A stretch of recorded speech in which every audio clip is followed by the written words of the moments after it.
The crime lord placed a wedding dress on her bed and said, "Put it on. They're coming before midnight." But here is the question no one wants to answer.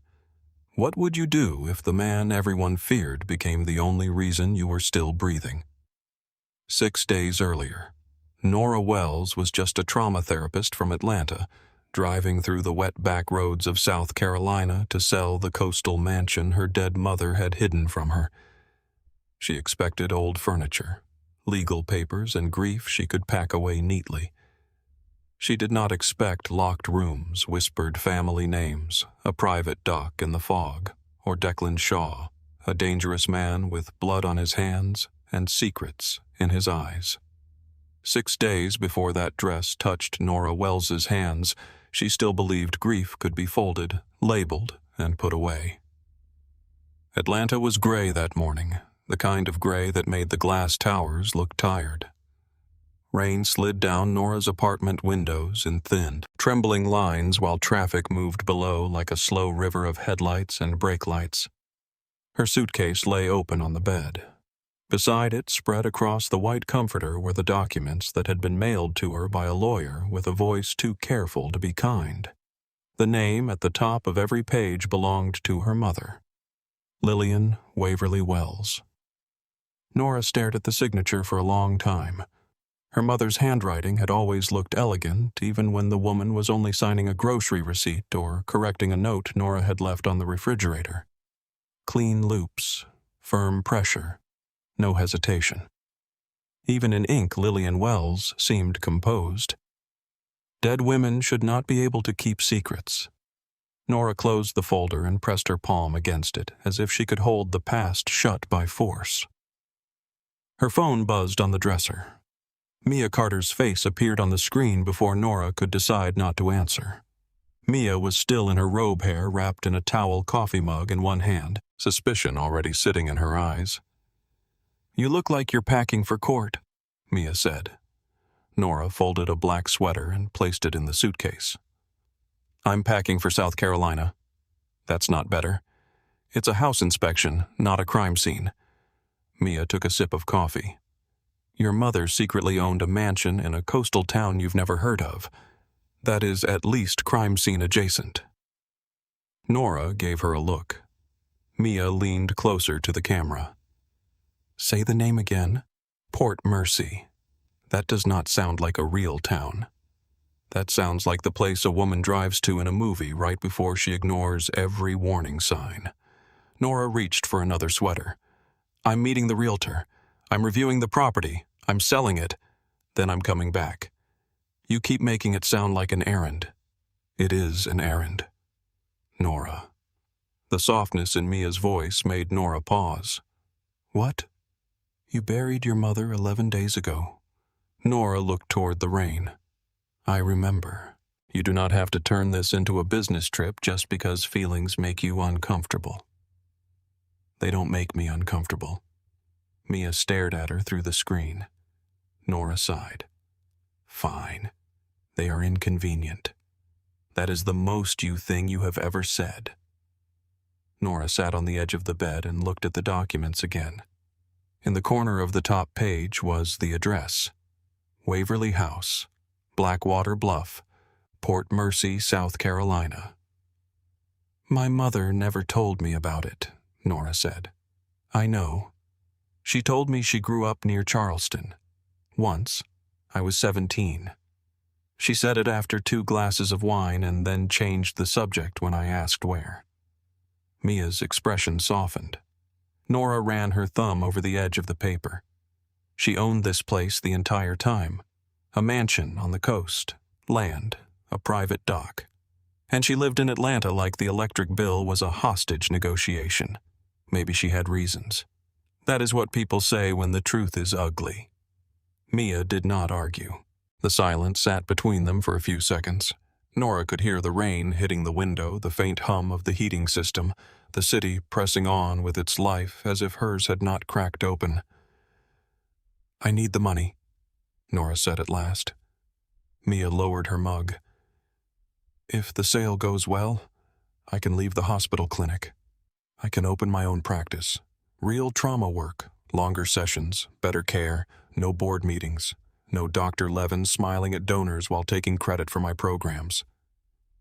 So this is about freedom. Nora closed the suitcase. It is about real estate. Mia smiled sadly. You can lie to yourself better than anyone I know. Nora lifted the suitcase from the bed and rolled it toward the door. I'll call when I get there. You better.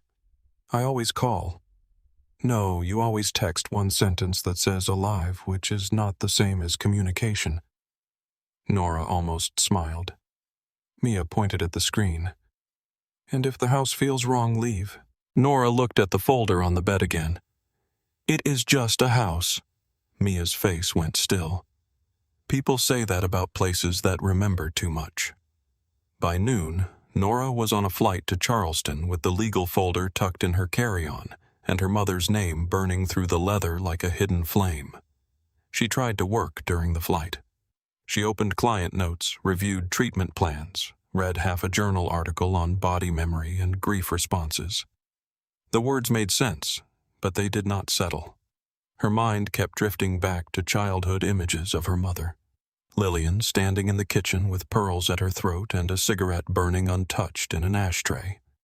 Lillian at Nora's father's funeral, dry-eyed and pale, signing papers with the same flawless handwriting. Lillian sitting in the dark one Christmas Eve, listening to waves on a record player, though they lived hours from any shore. Nora had asked her once why she liked the sound of the ocean. Her mother had said, because it knows how to leave and return without apologizing.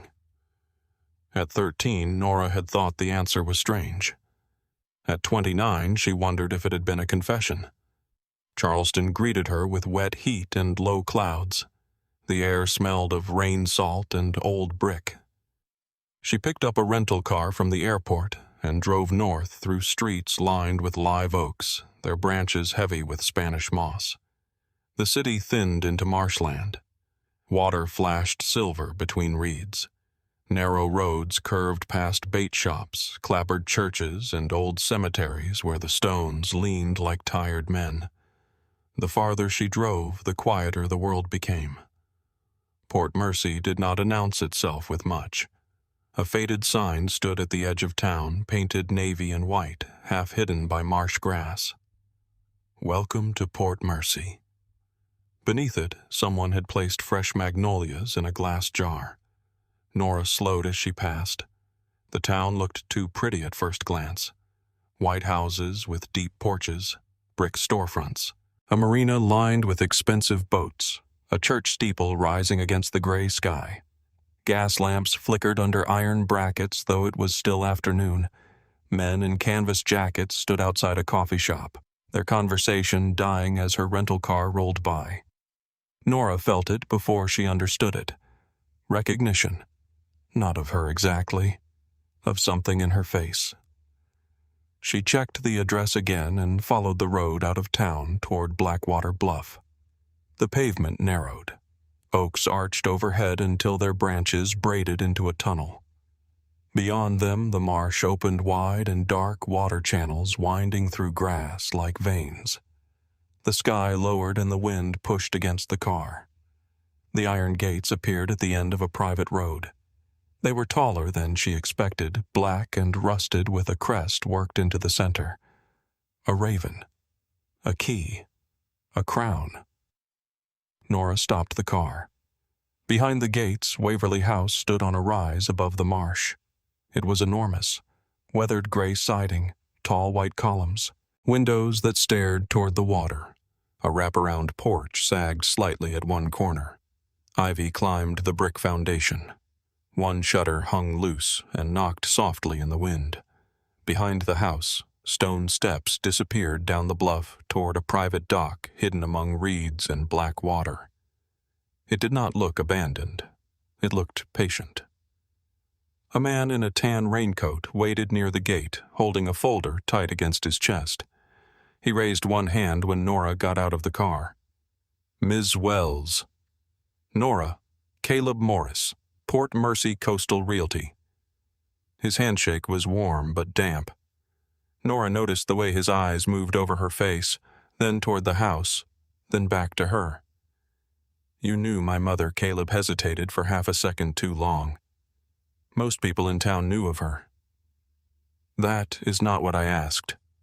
No, ma'am. It isn't. He unlocked the gate and pushed it open with effort. The metal groaned like something being disturbed. They walked up the gravel drive together. Nora's shoes sank slightly into wet earth where weeds had broken through the stones. The wind carried the smell of marsh water, rain, and old wood. My mother never mentioned this place, Nora said. Caleb kept his eyes forward. Some people leave town and prefer it stays left. She owned a mansion. That is hard to forget. Waverly's had a talent for hard things. Nora stopped walking. Caleb stopped too, but he did not turn right away. You said Waverly's, Nora said. That was your mother's family name. I know what it was. Of course. Why does everyone say it like there is a gun on the table? Caleb looked at her then. His face was polite, but his fear was not. Small towns remember old weather. That sounds rehearsed. It is. Before Nora could press him further, he climbed the porch steps and unlocked the front door. The smell came first. Dust, old wood, damp plaster, something floral that had turned sour with time. Nora stepped inside and forgot, for one breath, how to move. The entry hall rose 2 stories. A curved staircase swept along the left wall, its banister dark and glossy beneath the dust. A chandelier hung above them, crystal drops dulled by age. White sheets covered furniture in the sitting room.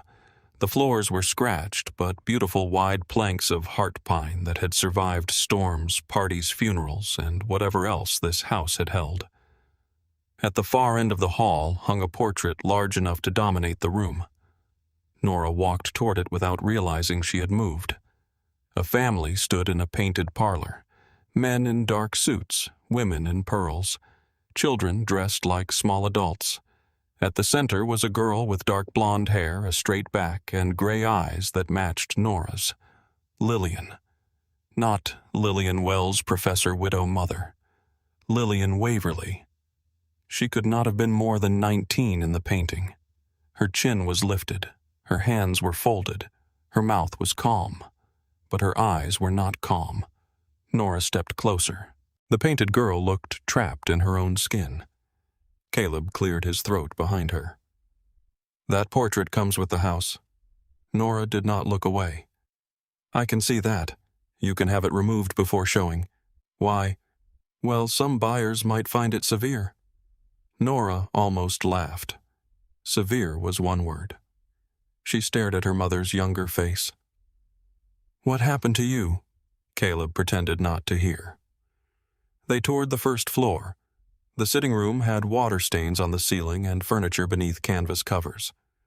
The dining room was long enough to seat 20 people with a cracked fireplace and dark wallpaper peeling at the seams. The kitchen was outdated but large with a rusted stove, marble counters, and a back door that opened toward the marsh path. The library was locked. Nora tried the handle. Caleb shifted behind her. Key is missing. You are the realtor. I am aware. And you do not have a key to one of the main rooms. The estate attorney did not provide one. Nora looked at him. Caleb held up both hands slightly. I am telling you what I know. That seems to be less than what you are afraid of. His face went pale. Nora let go of the handle. They went upstairs. Bedroom after bedroom opened into cold air and covered furniture. Wallpaper had faded from blue to almost gray. Some rooms still held old trunks. Others were empty except for dust and the sound of rain tapping glass. In one room, Nora found a child's music box on a windowsill. She opened it, but the mechanism only clicked once and died. Her throat tightened without warning. She closed it gently. At the back of the house, French doors opened onto a wide terrace overlooking the marsh. The land sloped down toward the private dock where black water moved through reeds under a skin of rain. A narrow boathouse sat half hidden near the bank. To the right stood a smaller guest cottage, whitewashed and worn with blue shutters and a crooked porch. That livable, Nora asked. Barely, Caleb said. But more livable than the main house. Newer plumbing, some heat. The roof needs work, but not urgently. How much is the property worth as is? Caleb inhaled through his nose. Depending on the buyer, maybe 1 million. Maybe less if the inspection is ugly. And restored. He glanced at the view. With the dock rights, the bluff, and the acreage, 5 million. Possibly more if the right Charleston buyer wants privacy. The number went through Nora like cold water. 5 million. A clinic. Her clinic. Private rooms with soft chairs and natural light. Sliding scale care for people who could not afford healing by the hour. No more budget meetings where suffering had to justify itself in quarterly reports. Caleb saw the calculation on her face. There is another option. Nora turned. You lease the main house short-term. Luxury rental. Someone with money and a need for privacy. Use the first payment to begin repairs. You stay in the cottage and oversee the work. Nora looked back at the house. It was absurd. It was practical. It was exactly the kind of compromise she hated, because it made sense. How fast could you find someone? Caleb's gaze shifted toward the marsh. In Port Mercy, news travels before people do. That night, Nora stayed at a small inn near the marina because Waverly House had no heat and half the windows did not lock. The inn room smelled like lemon cleaner and old carpet. A painting of shrimp boats hung above the bed. Rain ticked against the window air conditioner. Nora showered, changed into sweats, and opened her laptop. She intended to answer emails. Instead, she searched Waverly Family Port Mercy. Very little came up. Old society announcements, a few charity board references, a grainy newspaper photo from the late 70s showing a man named Arthur Waverly shaking hands with a governor, an article about a warehouse fire near the docks, a mention of a federal investigation that had ended without charges. Nora searched her mother's maiden name, Lillian Waverly. Almost nothing. It was as if her mother had stepped out of one life and closed the door so cleanly that even the internet could not find the seam. Nora shut the laptop. For a long while, she sat on the edge of the bed and listened to rain. At some point, near dawn, she dreamed of the portrait hall. Her mother stood beneath the chandelier in a white dress. But when Nora called her name, Lillian turned and lifted one finger to her lips. Quiet. Nora woke before sunrise with her heart racing. Her phone was buzzing on the nightstand. Caleb. She answered with a rough voice. It is 6:40 in the morning. I found a tenant. Nora sat up. What? For the main house. 2 months. Cash up front. Wants immediate access. Immediate as in today. As in, he is already there. Nora stared at the phone. How is he already there? Caleb exhaled. He is early.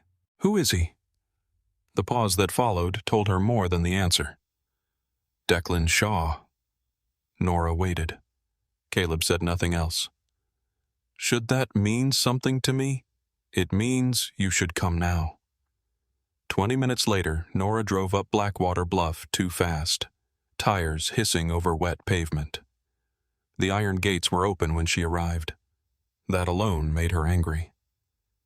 3 black SUVs stood in the drive. Men in dark suits moved near the porch, not like tourists, not like contractors, not like anyone who had come to admire crown molding and marsh views. They looked at windows, roof lines, tree cover, exits. Nora parked behind the last SUV and stepped out into the damp morning.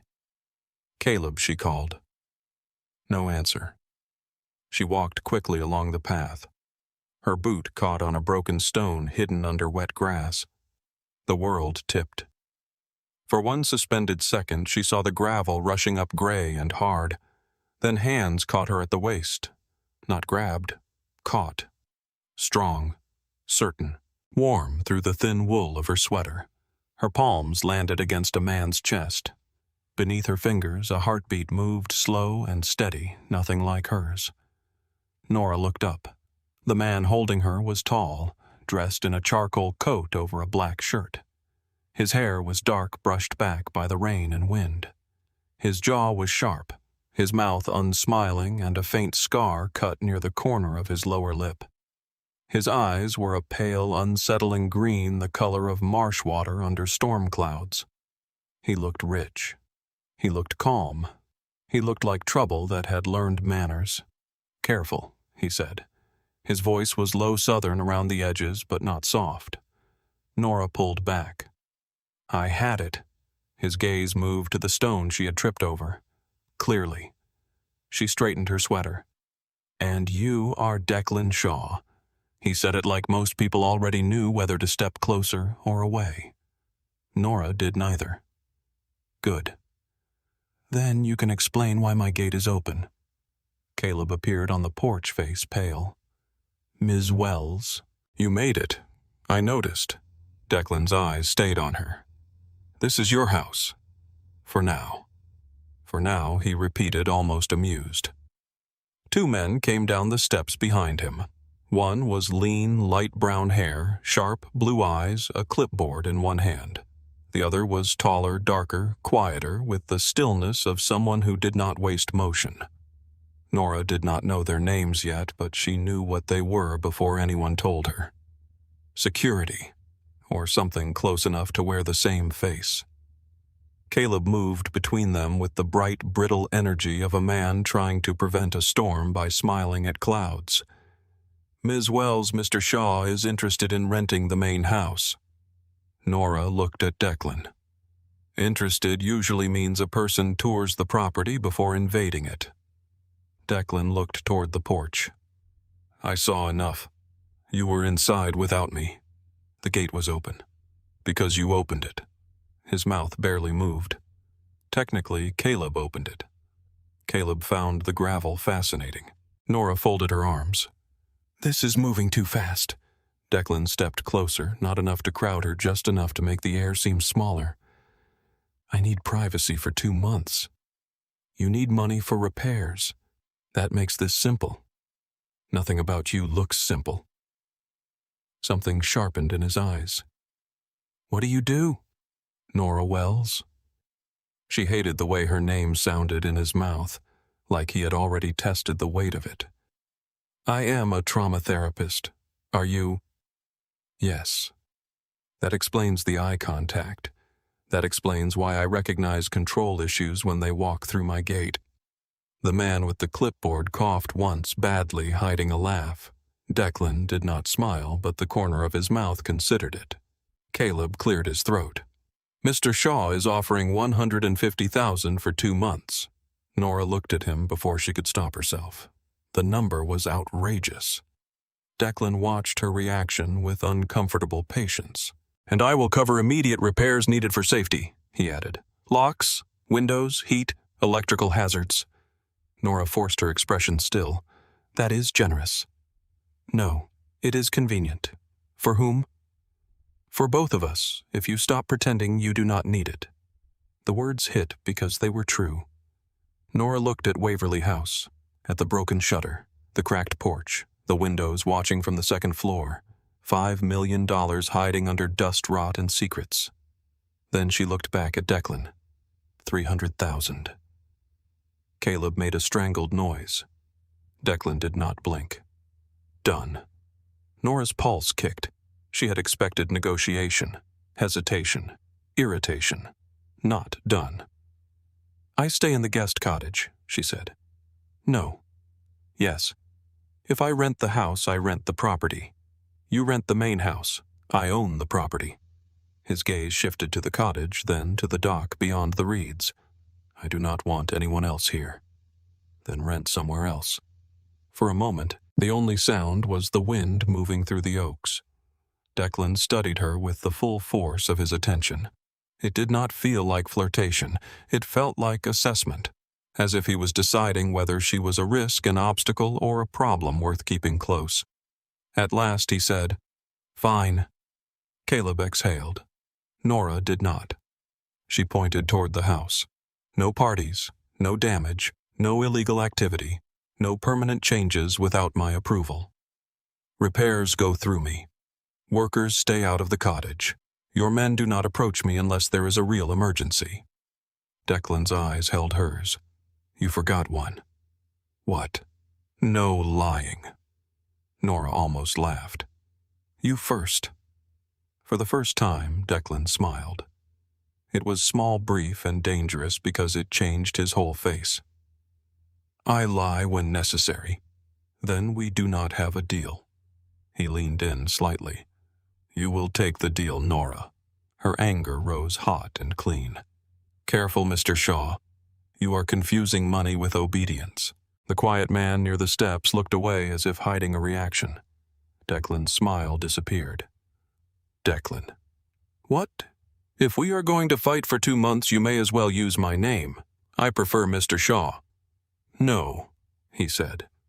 You don't. She did not know what to do with the fact that he was right. They signed the paperwork that afternoon in Caleb's small office downtown. Nora read every line. Declan sat beside her, silent, one ankle crossed over the other, as if contracts were a dull formality in a life built on more decisive things. She learned the names of his men from the documents. Eli Brooks, Malcolm Reed. Eli stood by the office door, checking his phone every few seconds. Malcolm waited near the window and watched the street through the blinds. Nora noticed Caleb's hand shake when Declan signed his name. She noticed Declan noticed too. Everyone in Port Mercy was afraid of a story Nora had not been told. When she signed her own name, Declan glanced at the paper. Nora Elaine Wells. She slid the document away. Reading upside down is rude. It is useful. Same family as rude. He leaned back. You sound like your mother. Nora went still. Caleb stopped breathing. Declan's face changed by 1 inch. Not regret exactly. Recognition that he had stepped where he had not meant to step yet. You knew my mother. No. That was very fast. I knew of her. Nora's voice cooled. Everyone keeps saying that. Declan stood buttoning his coat. Maybe you should ask why. He left before she could answer. By evening, Waverly House no longer slept. Trucks filled the drive. Men carried boards, tools, security equipment, electrical boxes, and crates with no labels. A locksmith replaced every exterior lock. A crew cleared brush from the marsh path. Another group inspected the dock and boathouse. Someone power washed the terrace. Someone else stood on the roof speaking into a radio. Nora stood outside the guest cottage with her suitcase at her feet and watched strangers move through a property she had owned for less than a month. Eli approached with a new set of keys. Cottage locks are replaced. I did not approve that. Old locks were useless. Does Declan usually repair things without asking? Eli glanced toward the main house. Declan does a lot of things without asking. That was not an answer. It was the safest version of one. Despite herself, Nora almost smiled. The cottage was small but livable.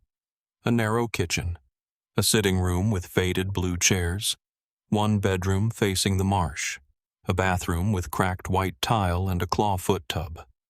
The back door opened onto stone steps that led down toward the dock. Nora carried her suitcase inside. The place felt exposed, beautiful but exposed. She unpacked slowly. Sweaters, jeans, work clothes for video sessions, her laptop, her clinical notebooks, a framed photo of her father that she placed on the bedside table. She had no framed photo of her mother. The realization stood in the room with her. After dark, Nora made tea and stepped onto the porch. The main house glowed with new light. Shadows crossed behind curtains. Voices moved in low currents. Somewhere inside, Declan Shaw gave orders in a voice too calm to rise. Down near the dock, 2 men worked under portable lamps, installing something metal into the stone. Nora set her tea down and walked toward them. "What is that?" One man looked up, then glanced toward the main house. "A lift." "For what?" "A boat." "I did not approve a boat." The man picked up his drill again. "Talk to Mr. Shaw. I am talking to you." "No, ma'am. You are asking me to ignore him." The answer was so direct it left no room for argument. Nora turned toward the main house. On the second-floor balcony, Declan stood in shadow, phone to his ear, watching her. Even at that distance, she felt the weight of his attention. She refused to look away first. Declan ended the call and rested both hands on the railing. Neither of them spoke. The marsh filled the silence with frogs' wind and black water moving through reeds. Nora went back inside and locked the new door. Once, twice. In the main house, Declan watched the cottage light switch on. Eli came up behind him. "She is going to ask questions." Declan's gaze stayed on the cottage. "She already is. You want me to move her to town, no?" "You sure about that?" Declan did not answer right away. Below, Malcolm crossed the yard toward the cellar entrance, carrying a flashlight and a pry bar. Declan's eyes narrowed. "She stays where I can see her." Eli looked at him for a long second. "That sounds like a problem." Declan turned from the railing. "It is downstairs." The basement smelled of damp stone rust and old secrets. Malcolm stood near the far wall where rotting shelves had been dragged aside. Behind them was a sealed brick arch, almost invisible beneath dust and age. Set into the center was an iron plate. Declan wiped it with his sleeve. A crest emerged. A raven. A key. A crown. The Waverly mark. Malcolm said nothing. Eli let out a low breath. So the stories were true.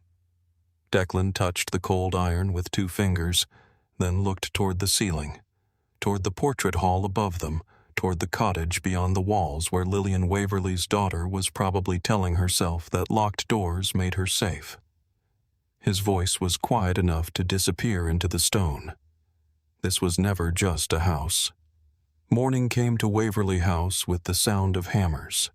Nora woke before her alarm, lying still beneath the thin quilt in the guest cottage, listening to the old world outside being forced awake by men who did not ask permission. Boots crossed the gravel. A saw screamed somewhere near the porch, then stopped suddenly. Low voices moved through the damp air. Metal struck stone down by the dock. She opened her eyes to a pale strip of light across the ceiling and for one quiet second forgot where she was. Then she remembered the house, the portrait Declan Shaw on the balcony, and the new locks on her door. Her hand went instinctively to the bedside table where her phone sat beside the framed photo of her father. The screen showed 7:16 in the morning. Too early for war. Apparently not too early for Declan. Nora sat up, pushed her hair out of her face, and looked through the bedroom window. Mist clung low over the marsh, turning the reeds silver. Beyond them, men moved around the dock under portable lights, though the sun had already risen. One of Declan's workers carried a steel bracket over his shoulder. Another knelt near the stone steps, drilling into the foundation. The sound set Nora's teeth on edge. She had her first client session at 8. By 7:55, she had coffee cooling beside her laptop, her hair twisted into a knot, and her professional face in place. The cottage kitchen had become a temporary office, though the table wobbled. The internet faded whenever the wind picked up, and every few minutes the walls shivered from work being done outside. On screen, a woman named Elise sat in her parked car crying quietly into her sleeve. "I know he's gone," Elise said. "I know he can't hurt me anymore. But last night my neighbor slammed a door and my whole body just froze." Nora leaned closer to the laptop. Her voice softened. "Your body learned danger before your mind had time to explain it. That does not mean you are broken.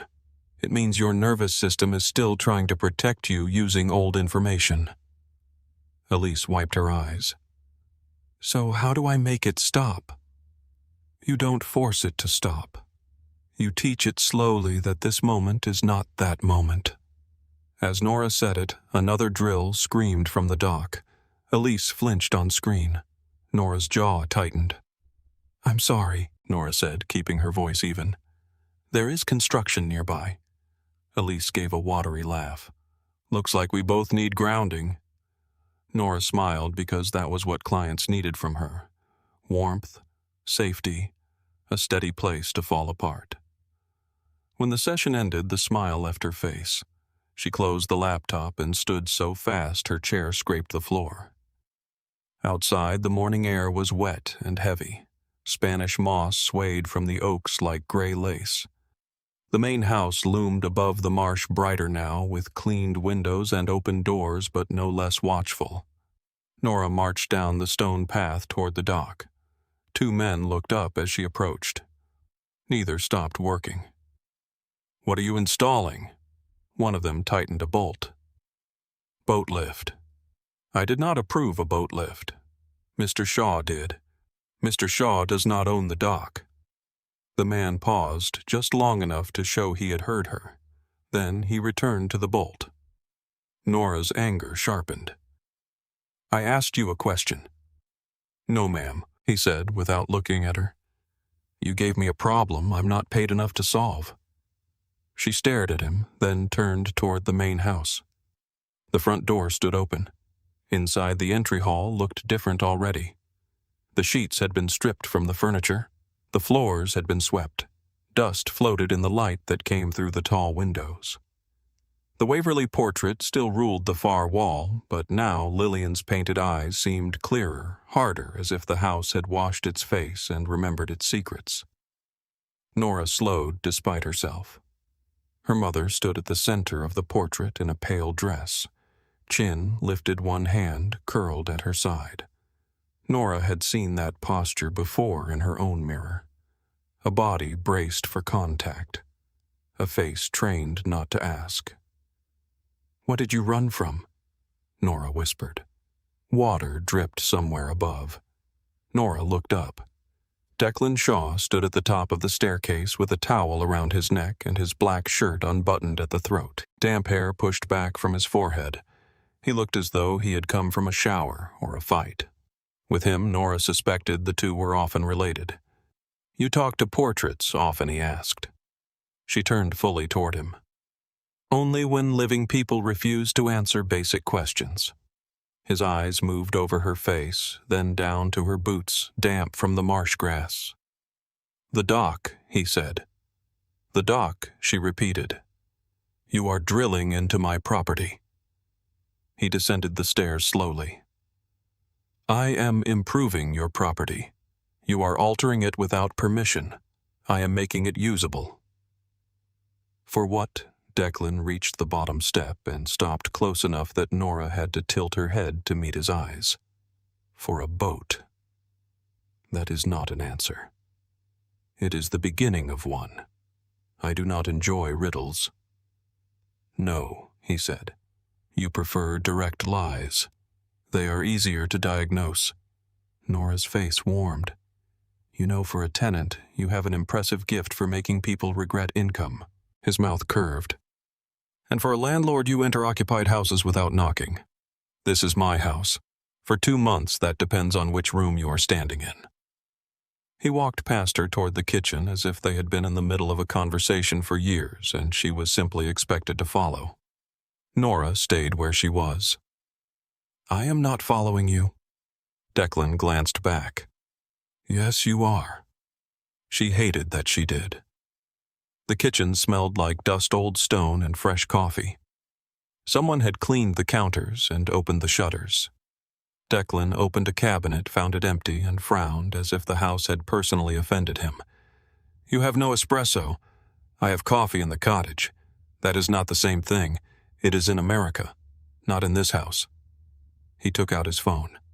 Eli, espresso, 2 cups, and tell the men to stop drilling for 20 minutes. Nora crossed her arms. I did not ask for coffee. No. You came to yell. Coffee will improve the quality of the argument. 10 minutes later, they sat on the terrace overlooking the marsh. Eli placed a silver pot and 2 small cups on the table without comment, though his eyes moved once between them, as if he had already decided this was trouble. Declan poured. The coffee was dark, rich, and annoyingly perfect. Nora lifted the cup only because refusing would have felt childish. The first sip startled her. Declan noticed. "There," he said. "Now you have had coffee. I have had coffee before. You have had warm regret." She almost smiled and resented him for it. Below the terrace, the marsh stretched wide and still. A white heron lifted from the reeds. In the distance, Port Mercy rested under a gray sky, church steeple rising above rooftops, boats rocking in their slips. Everything looking harmless from far away. Nora set the cup down. "Why are you really here?" Declan looked at the water. "I told you. You said privacy." "Yes, privacy does not require cameras on every corner, men at every door, and a boat lift installed before breakfast." His gaze returned to her. "You found the cameras. You did not hide them." "I was not trying to. That is worse."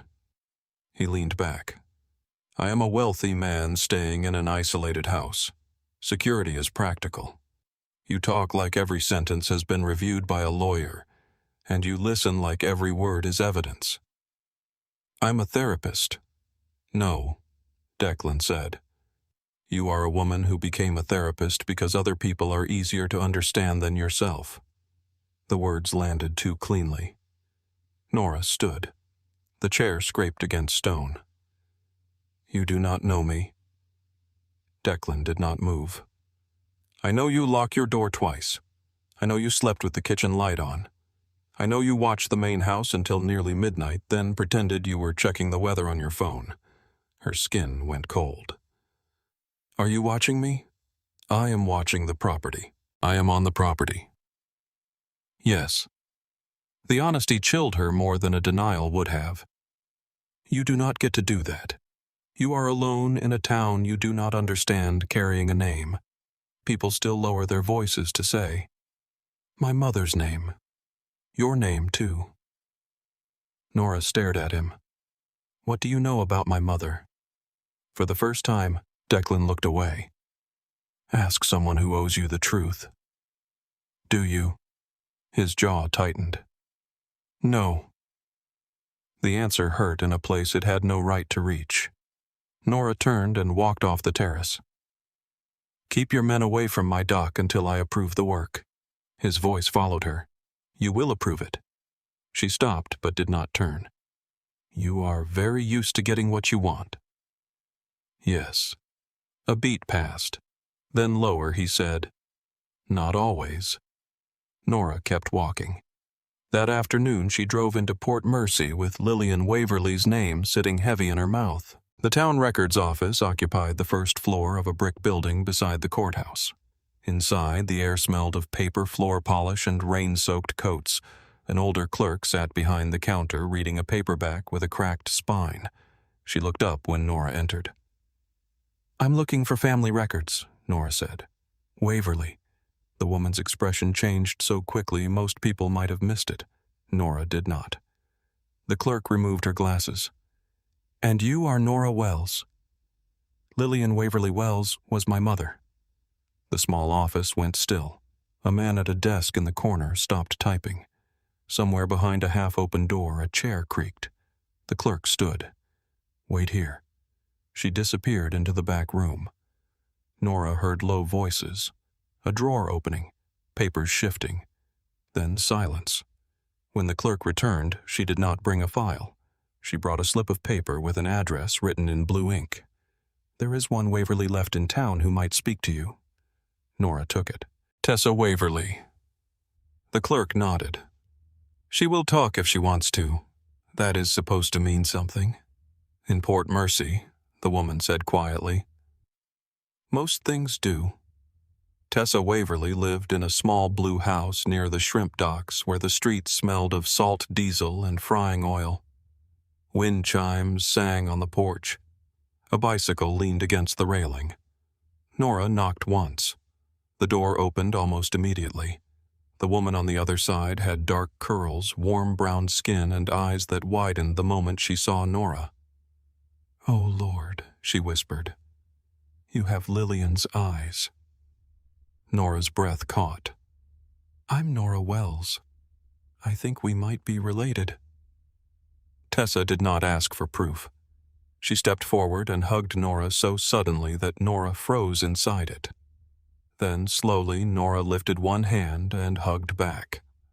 15 minutes later, they sat in Tessa's kitchen with mugs of sweet tea and a plate of biscuits between them. Tessa talked like someone trying not to feed a starving person too quickly. She told Nora their grandfathers had been brothers. She told her the Waverleys once owned boats, warehouses, restaurants, dock unions, and men who wore badges. She told her Lillian had been beautiful, brilliant, and terrifyingly composed, even as a girl. She left at 22, Tessa said. People said she ran for love. "My father," Nora said softly. Maybe partly." "What does that mean?" Tessa's smile faded. "It means Lillian was supposed to marry into another family." Nora's fingers tightened around the glass. "What family?" Tessa hesitated. "Shaw." The kitchen seemed to shrink. Nora looked toward the window where gulls circled over the docks. Declan Shaw. Tessa's face sharpened. "You know Declan. He rented my house." Tessa sat back slowly. "Oh, honey, that is not a comforting response."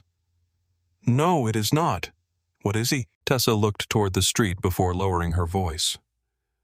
"Declan Shaw is the kind of man people invite to charity dinners because they are afraid not to. His family has controlled parts of Charleston and the coastal ports for decades. Shipping, trucking, construction unions. Clean businesses on paper, dirty ones underneath." Nora's mouth went dry. "My mother was supposed to marry into that not Declan. He would have been a child then. His uncle, maybe his father, depending on which old drunk is telling the story. But the arrangement was real enough for people to still whisper about it." Nora looked down at her hands. "My mother was an art history professor." Tessa's voice softened. "Maybe that is who she became. But she was born a Waverly." For a moment, Nora saw Lillian standing in their Atlanta kitchen, pearls at her throat, correcting student papers with a red pen. She saw her mother after Nora's father died, signing hospital forms without shaking. At 13, Nora had thought Lillian was heartless. Now she wondered if her mother had simply been trained not to bleed where anyone could see. Tessa reached across the table and touched Nora's hand. "Come out with me tonight." Nora blinked. "What?" "There is a festival at the marina. Music, food, bad dancing. You need one normal thing before this town eats you alive. Nothing about today has been normal." "Exactly." Nora almost refused. Then she thought of Declan on the terrace, telling her she asked questions because she did not want answers. She said yes. That evening, the marina glowed beneath strings of warm lights. Music spilled from a small stage near the water. Fiddles, guitar, drums, voices rough with bourbon and salt air. Children ran between picnic tables. Couples danced near the dock. The air smelled of shrimp smoke, beer, and sugar. Tessa handed Nora a paper cup of cider. "Drink. You look like you are waiting for the town to attack you. Is that unlikely? Depends who you insult." Nora laughed before she could stop herself. The sound surprised her. For a little while, she let the night carry her. Tessa introduced her to people who looked at Nora's face, heard her mother's name, and recalculated what to say. Some were kind, some were careful, some were afraid. Then the crowd shifted. Not loudly, not dramatically. It moved the way water moves when something large passes underneath. Nora turned. Declan Shaw walked onto the marina in a black coat and dark shirt, Eli at his side, Malcolm a few steps behind. The music kept playing, but men near the bar lowered their voices. A bartender placed a glass on the counter without being asked. Tessa leaned close. "That is your tenant. He is not my anything." That sounded personal. It was grammatical. Declan's eyes found Nora through the moving crowd. For one moment, the lights, music, and people seemed to fall away. Then Tessa smiled. "I'm going to say hello." Nora caught her wrist. "Why?" "Because he is Declan Shaw. That is not a reason. In this town, it is." Tessa walked to him with easy confidence. Declan listened when she spoke. Then he smiled, a real smile, smooth and public. Tessa laughed and touched his arm. Nora looked away. Ridiculous. She barely knew him. She did not like him. He had cameras on her house and men drilling into her dock. He admitted to watching her. He was dangerous, controlling, and exactly the kind of man she would warn a client to avoid. Tessa leaned close to say something near his ear. Nora drank the rest of her cider too fast. The music changed. Tessa returned, flushed and pleased. "He asked about you." Nora tried not to react. "What did he ask? If you were enjoying yourself?" "That is surveillance with better shoes." Tessa laughed. "You are in trouble." "I am absolutely not in trouble." "Good. Then you will not mind if I dance with him." Nora looked toward Declan. He was already watching her. "Do whatever you want." Tessa did. The next song was fast, all drumbeat and clapping. Declan moved like he knew every step before it arrived. He spun Tessa easily. She laughed bright and opened, her curls flying. His hand settled at her waist. The crowd cheered when he dipped her low. Nora's fingers curled around the empty cup. When the song ended, Tessa kissed Declan's cheek slow enough for half the town to see. Declan's expression remained unreadable, but his eyes cut to Nora. Caught. Heat rushed to her face. Tessa came back breathless. "If you do not want him, I may make a terrible decision." "Please do," Nora said. "Save me the trouble." Another song began. Tessa grabbed Nora's hand and pulled. "No." "Yes. I do not dance in circles. You do tonight." Before Nora could resist, Tessa pushed her into the edge of the dancers. Nora stumbled, laughed despite herself, and found the rhythm by accident. Step, turn, clap, step. Her hair came loose from its clip. The wind pulled it across her face. For the first time since arriving in Port Mercy, she was not calculating money exits or danger. She was only moving. Then Declan stepped into the circle. The crowd opened for him without being asked. He came straight to Nora and offered his hand. Not to Tessa, to her. Nora stared at his palm. No, his mouth tilted. "You say that often, and yet you struggle to understand it." "Dance with me. I do not trust you." His voice dropped. "Then trust the rhythm." She should have walked away. Instead, she placed her hand in his. His fingers closed around hers, warm and certain. The dance was quick. Declan led with precision, but not force. When Nora missed a step, he adjusted without mocking her. When she turned too fast, his hand found her back and steadied her. The contact burned through her thin sweater. "You are tense," he said. "You are observant. You are angry. You are invasive. You are jealous." Nora nearly tripped. Declan caught her. "I am not jealous. No. You danced with my cousin to irritate me. I danced with Tessa because she asked. And now," his eyes held hers, "now I am dancing with you because I wanted to." The music seemed to grow louder and farther away at the same time. Nora turned under his arm. Her hair brushed his jaw. His hand returned to her waist. For one breath, their bodies aligned too closely. She felt the strength of him, the heat, the restraint. That was the worst part. Not that Declan Shaw wanted control, that he was capable of holding back. The song ended on a hard, final beat. Applause broke around them. Nora and Declan stood still. Her breathing was fast. His was not as steady as he pretended. She looked up at him and saw something unguarded pass through his face. Want, not amusement, not strategy, not power. Want. Nora pulled her hand free. I'm going home. Declan's eyes narrowed. Alone. Yes. No. That one word brought all her defenses back. You do not get to decide that. The road to Blackwater Bluff is dark. I am aware. Nora. The way he said her name almost stopped her. Almost. She stepped back. Good night, Declan. She found Tessa near the bar, said she needed air, refused a ride, and walked away before anyone could change her mind. The road from town climbed through fog and moss-heavy trees. Music faded behind her, until only the marsh remained alive with insects and nightbirds. Nora wrapped her coat tighter and walked fast, shoes striking damp pavement. By the time she reached the cottage, her skin still remembered Declan's hand at her waist.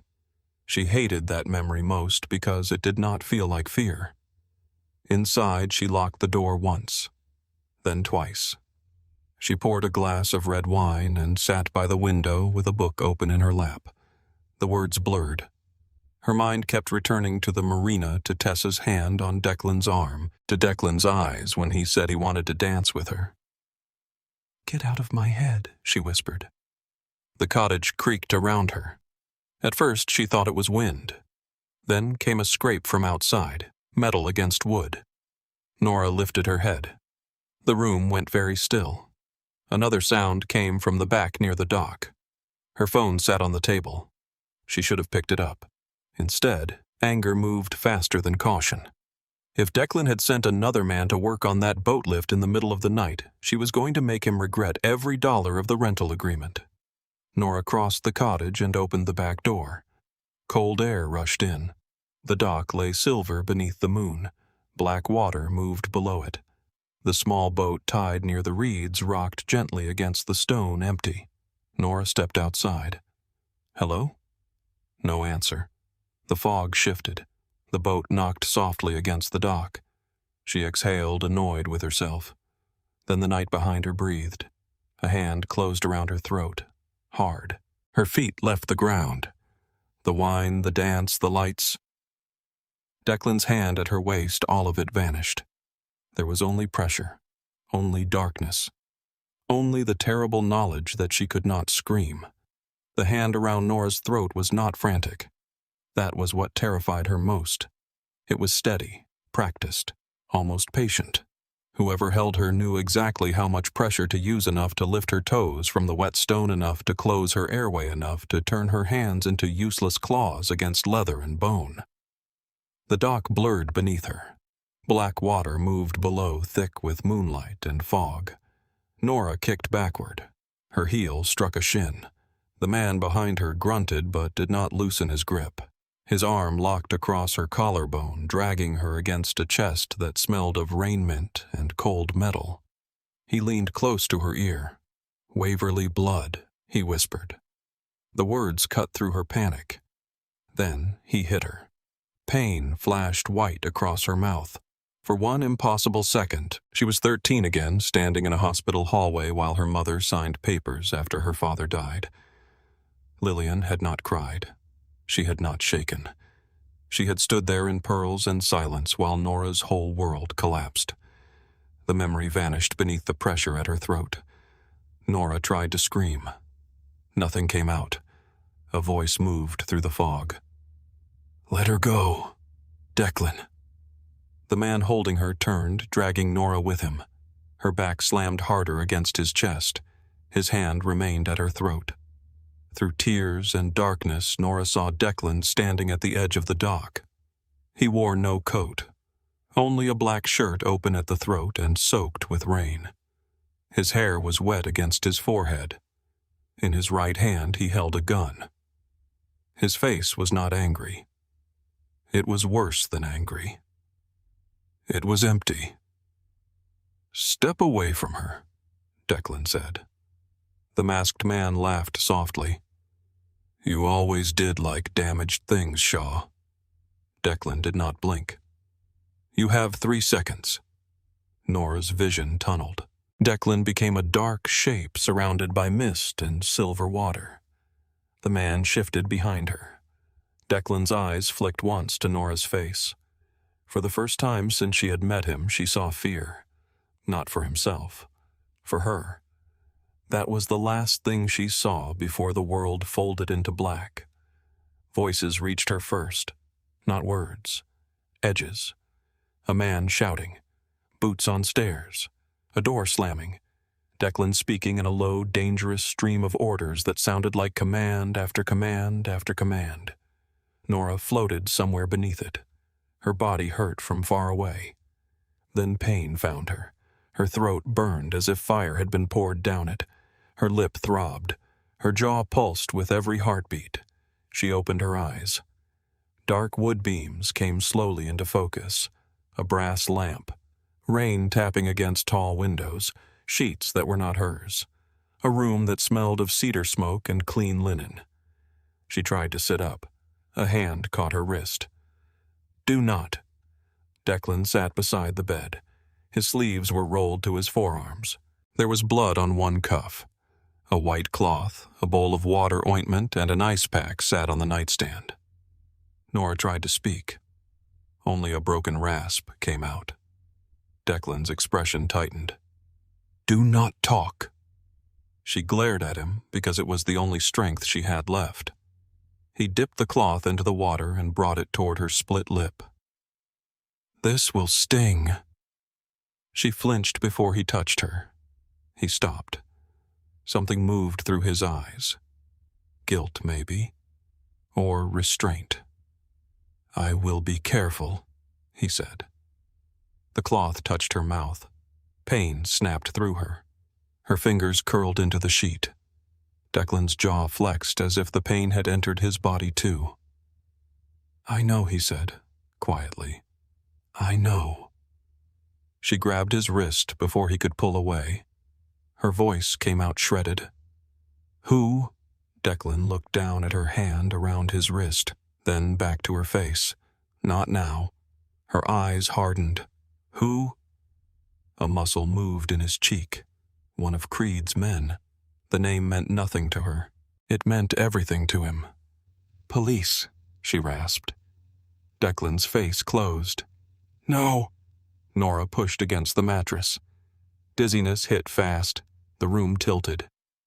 Declan placed one hand behind her shoulders and eased her upright despite the look she gave him. "You were attacked," she forced out. "I need police. The police will write a report. Silas Creed will own the report before the ink dries. Then he will know where you are, who saw you, how badly you are hurt, and who failed to kill you." Her throat worked around pain. "You killed him." Declan did not answer. That silence was answer enough. Nora shoved his hand away. "You do not get to decide that. He had his hand around your throat. You do not get to decide that." Declan stood. For 1 second, the room seemed too small for him. "I do when the man who touched you works for someone who has been hunting my family for years. Your family." His eyes cut to hers. "And yours." The words landed between them. Nora stared at him while rain streaked the windows behind his shoulders. "What are you talking about?" Declan looked toward the door, then back at her. "You need to see something." "No." "Yes. I almost died tonight. I am not following you into another secret." His voice lowered. "You almost died because of a secret." Nora wanted to refuse. She wanted to demand a phone, a hospital, a flight back to Atlanta, a mother who had loved her enough to tell the truth while there was still time to ask questions. Instead, she swung her feet to the floor. The room tilted again. Declan reached for her, but stopped before touching. That tiny restraint made her angrier because she noticed it. He crossed to a chair and lifted a dark sweater from the back. "Put this on." "Is that an order?" "No," he said. "It is cold downstairs." She took it because he was right and because her body would not stop shaking. The sweater smelled faintly like him. Cedar, smoke, rain. She hated that she noticed. The hallway outside his room was dim. Eli stood near the staircase with a gun held low at his side. When he saw Nora's bruised throat and split lip, his face changed. "I am sorry," he said. The sincerity unsettled her. Nora said nothing. Declan led her down the main stairs past the Waverly portrait. Lillian's painted eyes followed them through the dark. Nora refused to look up for more than a second. In the cellar, the air turned damp and cold. The shelves along the far wall had been dragged aside. A section of brick stood open behind them, revealing a narrow passage lit by small lamps. Nora stopped. "You knew this was here." "I suspected." "You rented my house because of this." Declan turned. "I rented your house because men were trying to kill me." "That is not better." "No," he said. "It is not." They moved through the passage. Stone walls pressed close on both sides. Water shone in the cracks. The ceiling dipped low enough that Declan had to bow his head. At the end stood a steel door hidden behind old brickwork. Declan pressed a code into a keypad tucked inside the wall. The lock clicked. The room beyond smelled of dust paper, gun oil, and thyme. Nora stepped inside and forgot to breathe. The walls were covered with framed photographs, maps, ledgers, newspaper clippings, and painted family crests. A long table stood in the center beneath glass panels. One wall held a massive family tree painted by hand. At the top, in black ink, was the name Waverly. Nora moved toward it as if pulled. Arthur Waverly, Thomas Waverly, Lillian Waverly Wells, and beneath her mother's name, written in careful script, Nora Elaine Wells. Alive. A sound left her throat before she could stop it. Declan stood behind her close but not touching. "This room belonged to your grandfather. My grandfather owned a hardware store." "No," Declan said. "Your grandfather owned men who owned hardware stores." She turned slowly. "What was my family powerful? That is not an answer. Dangerous." Her mouth trembled. She forced it still. "Better." Declan looked around the room. The Waverleys controlled Port Mercy for almost a century. Fishing permits, dock leases, warehouse routes, judges, council seats, union votes. Some of it legal. Most of it dressed nicely enough to pass. Nora stared at old photographs. Men in suits on docks, women in pearls beside governors.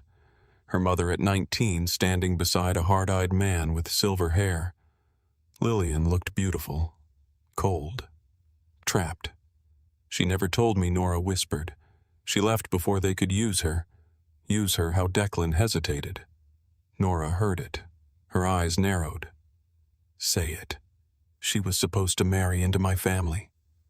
The room seemed to shift beneath Nora's feet. "Your family?" "Yes.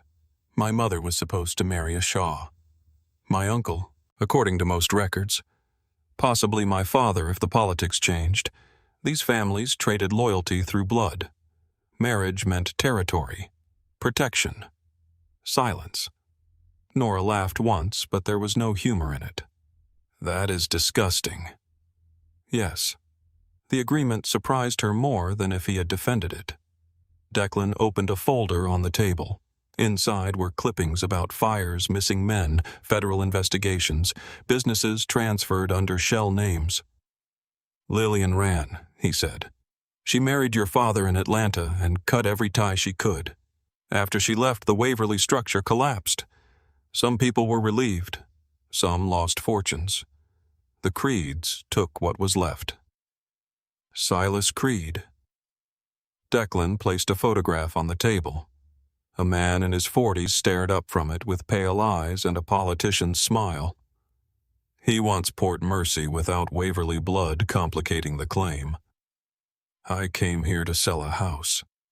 Declan's voice softened, which almost made it worse. That house is not just property. No, it is a symbol. I do not want to be a symbol. Creed does not care what you want. Nora pressed a hand gently to her bruised throat. What about you? Declan said nothing. She stepped toward him. Do you care what I want? His eyes darkened. Yes. Then let me leave. No. Immediate. Final. Her anger returned sharp and clean. There it is. You leave tonight, you die before sunrise. You do not know that. I know exactly that. You cannot keep me here. His control cracked just enough for his voice to roughen. I found you hanging from a stranger's hand on your own dock. Your lips were blue. Your pulse was weak. I checked twice to make sure you were still breathing. Nora went still. Declan looked away, but not before she saw it. The memory had scared him. Not irritated him, not inconvenienced him. Scared him. Eli appeared at the tunnel entrance. Declan. Declan turned. What? Eli's eyes moved to Nora, then back. Creed's people were seen near the South Marina. 3 cars, maybe more. Harlan's name came up on the wire. Declan's face went cold. Nora watched the man from the terrace disappear. This was another Declan, the one men feared before he spoke. How long? Less than an hour if they come straight here. Nora felt the room tilt again. Declan looked at Eli. Bring Judge Harlan. Bring Tessa. Lock the road. Nobody gets through without my word. Eli nodded and left. Nora stared at Declan. He crossed to a cabinet built into the wall and opened it. From inside, he pulled a long white garment bag. Nora's blood went cold. No. Declan laid the bag across the table. The zipper had opened enough for ivory fabric to show. No, she said again. He faced her. I need you to listen. I am done listening. If Creed reaches this house while you are unmarried, the old families stay neutral. You are Waverly blood without protection, a loose heir, a liability. Men like Creed know how to turn that into permission. Permission to kill me or take you. Her stomach turned. Declan continued each word measured. If you marry me in front of Harlan with witnesses from both sides, you become Shaw protected and Waverly recognized. They touch you. They declare war on every name still tied to mine. You are dressing ownership up as safety. Declan flinched at the word but did not look away. I know. You cannot hand me a dress and decide my life. I am not deciding your life. You just said I cannot leave. I said leaving will get you killed. Those are not different enough. Silence filled the room. Then Declan reached for the zipper and opened the garment bag. The wedding dress lay inside ivory satin and old lace preserved with impossible care. This dress was made for your mother, he said. Nora stopped breathing. Declan's voice lowered. She never wore it. Nora touched the edge of the fabric with shaking fingers. It was cool beneath her skin. My mother ran from this. Yes. And now you want to put me in it. I want to keep you alive long enough for you to hate me properly. Her laugh broke into something close to a sob. You think that is charming? No. Then what is it? Declan stepped closer, stopping just beyond reach. The only move left. There is always another move. Leaving, hiding, calling federal authorities, telling the truth to someone who does not solve problems with bullets. The truth takes time. Creed is already moving. Nora looked at the family tree. Her name sat there beneath glass trapped in ink. What happens if I say no? Declan's jaw tightened. I put you in a car with Eli and send you inland. We try to outrun them. And his silence answered. Nora closed her eyes. Outside, somewhere above them, the house creaked in the storm. Why do you even care? She whispered. Declan said nothing for a long moment. When he finally spoke, his voice had lost its armor. Because you were supposed to be a complication. Nora opened her eyes. The first day you should have been a problem to solve. Then you stood at your gate and told me no. You walked through this town asking questions people are afraid to ask. You looked at your mother's portrait like a daughter, not an heir. His gaze held hers. And when I saw that man's hand around your throat, I understood something I should have understood sooner. What if they take you from this world? The world gets smaller. Nora swallowed against pain. Do not make this romantic. I am making it honest. The door above slammed. Voices moved through the house. Tessa arrived first, breathless and pale rain caught in her curls. When she saw Nora's bruised throat, her hand flew to her mouth. Oh, Nora. Nora wanted to tell her not to look frightened. She could not. Judge Walter Harlan arrived 10 minutes later, an elderly man in a black coat, buttoned wrong, his silver hair wet from rain. He looked at Declan and said nothing. That silence told Nora he had done favors for dangerous men before. Tessa carried the dress upstairs to Declan's bedroom. Nora followed because her legs remembered how even if the rest of her did not. The room was warm and lit by lamps. Rain struck the windows hard enough to blur the world beyond them. The ivory dress lay across the bed like a dare. Tessa closed the door. Do you want this? She asked quietly. Nora looked at her reflection in the mirror. Bruised throat, split lip, eyes like her mother's. I want yesterday. Tessa's face softened. I know. I want my mother to have told me the truth. I know. I want not to be the kind of woman who considers marrying a criminal because he is the safest person in the room. Tessa stepped behind her. Survival rarely arrives holding clean hands. Nora looked at the dress. My mother ran. Maybe she ran so you could choose what to do when the past found you. This does not feel like choosing. No, Tessa said. But you are still the one who has to say the words. Nora touched the satin. Help me. Tessa zipped her into the dress with trembling fingers. It fit too well. That made Nora angry, as if the house itself had been waiting to dress her in someone else's unfinished fate. When she stepped into the hall, Waverly House had gone quiet. Men stood near windows with guns hidden badly beneath jackets. Malcolm checked the side entrance. Eli watched the road through a gap in the curtains. The judge waited beneath the portrait. Declan stood at the foot of the stairs in a black suit. When he saw Nora, his entire body went still. Not with victory, with awe. Nora descended slowly, one hand on the railing. The dress moved around her like pale fire in the dim light. Declan did not speak until she reached him. You look beautiful. Nora held his gaze. I look cornered. Pain crossed his face. Yes. The honesty steadied her. The judge cleared his throat. The ceremony took place in the entry hall while the storm battered the house.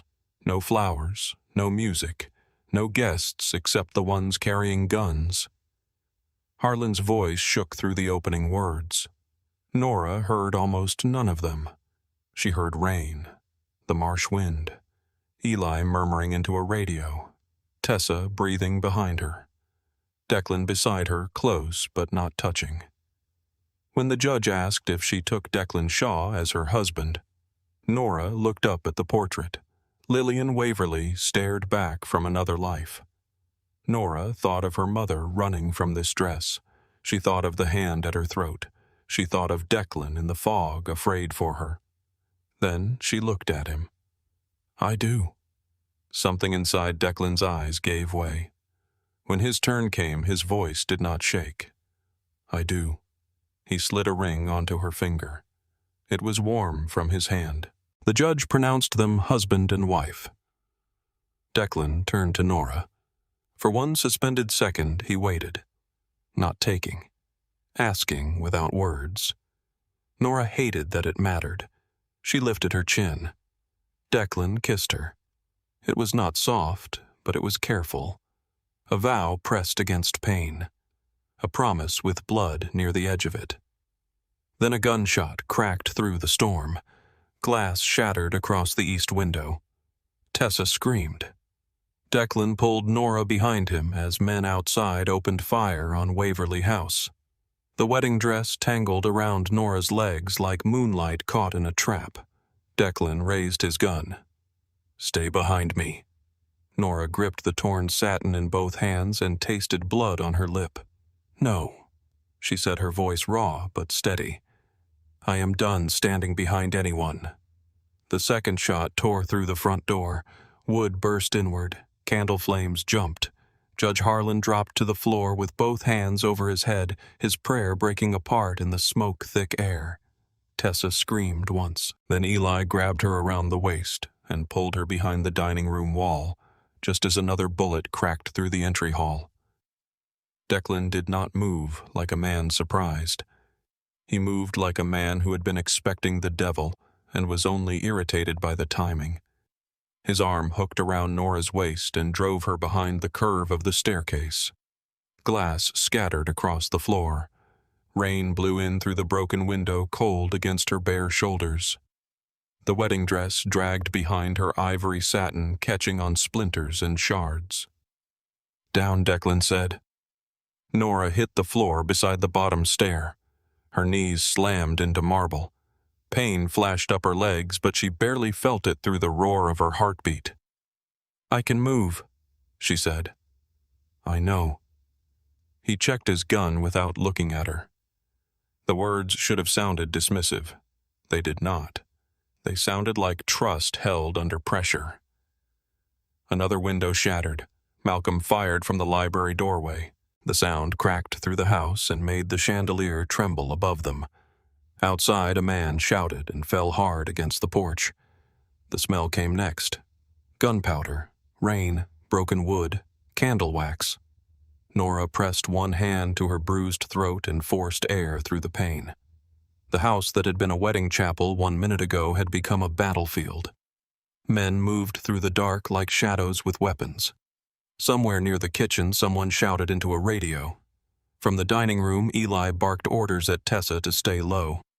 Declan leaned close enough that Nora felt his breath against her ear. The west hallway leads to the old kitchen stairs. Eli will take you, Tessa and Harlan, down into the cellar. No. His eyes cut to hers. Nora, you said Creed wants me alive or dead because of what I represent. So I do not disappear while everyone else fights over my name. For one heartbeat, anger flashed across Declan's face. Then something behind it moved colder. Fear. Do not make me choose between winning this and keeping you breathing. You do not get to choose for me anymore. A bullet punched into the staircase above them. Wood dust sprayed through her hair.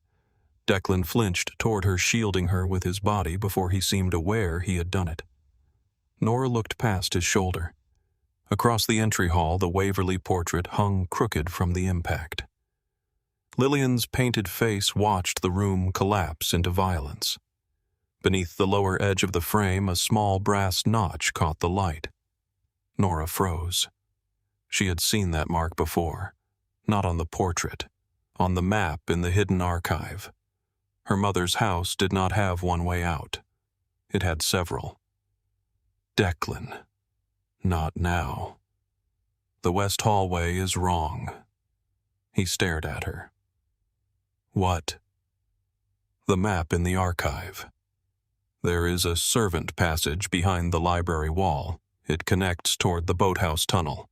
If Creed knows the cellar stairs, he will be waiting there. Declan's face changed. Not doubt. Calculation, Eli shouted from the dining room. 2 coming up the east side. Declan fired twice toward the front entrance, then looked at Eli. Library passage. Take Tessa. Take Harlan. Move. Eli did not ask why. He dragged Tessa from behind the wall and shoved Judge Harlan ahead of him. Tessa looked back at Nora, face pale hair falling from its pins. "Nora, come on." "I am coming." But another wave of gunfire smashed through the hall. Eli pulled Tessa into the library. Malcolm covered the doorway, firing once into the dark outside.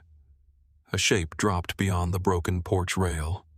The generator died. The house fell into black.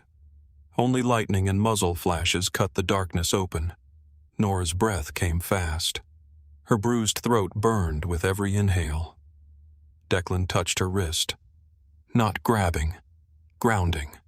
"Stay close." This time she did. They moved across the entry hall in bursts, passing beneath the crooked portrait, stepping over glass and broken wood. The dress caught under Nora's heel. She yanked the fabric free and followed Declan into the library. The room smelled of dust leather and smoke. Books had fallen from the shelves. A lamp lay broken across the desk. Eli was already pulling at a section of the wall near the fireplace, fingers searching for a hidden latch. "Hurry," Malcolm said from the doorway. Eli shoved one shoulder against the bookcase. "Nothing." Tessa pressed her hand against the paneling, feeling along the carved trim. "My grandmother used to say the Waverleys built every room with a lie in it," she whispered. Nora looked at the brass notch on a narrow strip of molding beside the shelves. There. She pressed it. Something clicked inside the wall. The bookcase shuddered, then opened 2 inches. Eli shoved it wide. Cold air breathed out from the hidden passage, damp and old. Judge Harlan stared at the darkness inside. "I am too old for this." Eli pushed him forward. "Respectfully, Judge, not tonight." Tessa reached for Nora, but a burst of static crackled from the damaged security monitor on the desk. Everyone stopped. The screen was black, but the receiver still spat broken sound. A man's voice came through in pieces. "Do not push the front. Shaw will move her through the cellar." Declan turned slowly toward the monitor. Another voice answered, muffled by rain. "What about the girl?" The first voice returned. "Alive if possible. Dead if needed. Either way, Shaw comes out." Nora's stomach turned cold. Declan stepped to the desk and adjusted the receiver. Static hissed. Then Silas Creed's voice slipped through, calm and smooth as oil. "He loves his rules. Let him think he is choosing the path." The feed snapped back to static. For a moment, no one spoke. Nora looked at Declan. "They are not storming the house." His eyes were already moving cold and fast.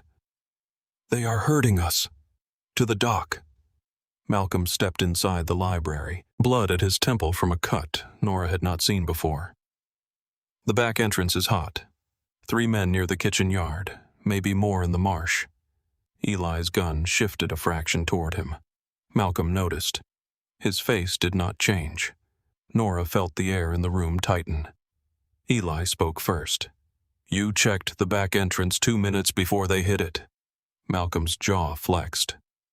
"I said it was hot because it was hot. The east camera went dead after you switched posts." Storm took the line. Eli stepped closer. "Did it?" Declan did not lift his weapon. That was worse. He simply looked at Malcolm, and the silence between them carried years. "Who did you speak to?" Declan asked. "No one. Do not lie to me. I am not." Outside, another explosion shook the front of the house. The floor jumped beneath Nora's feet. Books rained from the shelves. Tessa cried out from inside the passage. Nora watched Malcolm's face. He did not look guilty. He looked trapped. There was a difference. Declan saw it too. She could tell by the slight shift in his eyes, the almost invisible narrowing of his focus. Then Malcolm looked at Nora. For 1 second, something passed through his expression. Warning. He lifted his gun. Eli shouted, "Malcolm!" Declan moved, not fast enough. The shot filled the library. Nora felt the impact before she understood it. A hard, brutal punch below her ribs. Her body folded backward. The world emptied of sound. Declan caught her before she hit the floor. His face appeared above hers, white hollow, ruined. Nora. She tried to breathe. Pain bloomed through her side, hot and shocking. Her hand moved to the wound and came away red, too red. Declan pressed his palm over it. No. Look at me. Stay with me. Eli slammed Malcolm against the wall. Tessa appeared in the hidden doorway, saw the blood spreading across Nora's wedding dress, and made a sound so raw it seemed to tear from the house itself. Judge Harlan began praying under his breath. Nora stared up at Declan. His grief was real. It shook in the muscles of his jaw. It lived in his eyes. It was not something any man could fake. Then his thumb pressed twice against her ribs. Once. Twice. A signal. Her mind fought through the pain. The dress. Tessa's trembling fingers. The hidden layer of stiff fabric beneath the bodice. The small packet sewn into the lining while Tessa had whispered, "I do not want to know why Eli gave me this." Declan had known. Or feared enough to prepare. Nora's blood was not all hers. The shot had hit the protective panel. The pain was real. The blood was theater. Declan bent closer, his mouth near her ear. "Do not move unless I tell you." Her chest tightened. He was asking her to die in his arms. Not really, but enough for the room, enough for Creed, enough for the world watching through broken windows and half-dead wires.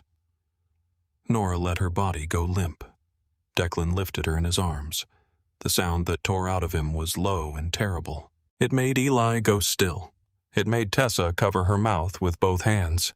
Even Malcolm, pinned against the wall, closed his eyes as if the sound hurt him. Declan carried Nora out of the library and back into the entry hall. Not toward the hidden passage. Into the open. Rain blew through the shattered door. Wind whipped at the candles.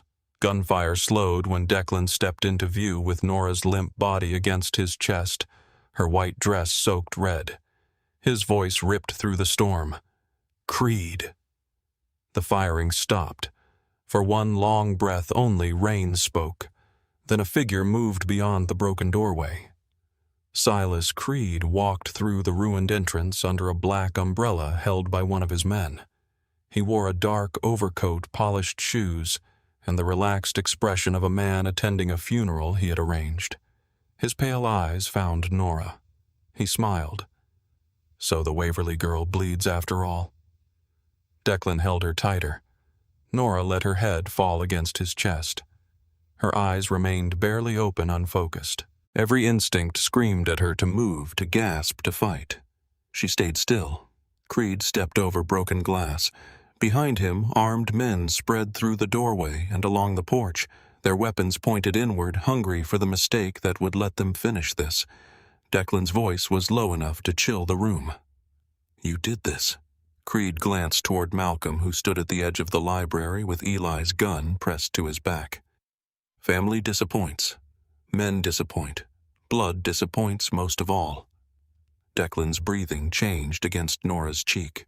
The grief in him was not acting. It pulsed through his body like a wound. Creed tilted his head. "I told you this place would take from you. You came for her. I came for what she unlocks. Her living would have been useful.